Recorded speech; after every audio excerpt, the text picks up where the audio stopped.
ఆధ్యాత్మికతకు నిలయాలైన దేవాలయాలు నేడు పర్యావరణ పరిరక్షణలో సరికొత్త బాటలు వేస్తున్నాయి. భక్తితో పాటు బాధ్యతను జోడిస్తూ ఆలయ ఆవరణలను వ్యర్థాల నిర్వహణలకు ప్రయోగశాలలుగా మారుస్తున్నారు. నిన్నటి వరకు పారేసిన పూలు ప్రసాద వ్యర్థాలు నేడు ఆధునిక సాంకేతికతతో విలువైన సంపదగా రూపాంతరం చెందుతున్నాయి. ఈ క్రమంలోనే 4 రంగుల డస్ట్బిన్ల విధానం పారిశుధ్య రంగంలో విప్లవాత్మక మార్పులకు శ్రీకారం చుట్టింది.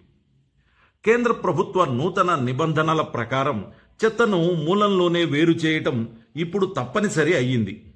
ఇందులో భాగంగా పచ్చరంగు డస్ట్బిన్ను పూలు, ఆహార వ్యర్థాల కోసం, నీలిరంగును ప్లాస్టిక్, కాగితం వంటి పునర్వినియోగ వస్తువుల కోసం, ఎరుపు రంగును శానిటరీ వ్యర్థాల కోసం, నలుపు రంగును బ్యాటరీలు, ఈ-వేస్ట్ వంటి హానికర వ్యర్థాల కోసం కేటాయించడం ద్వారా పారిశుధ్య నిర్వహణకు ఎంతో సులభతరం చేసుకుంటున్నారు.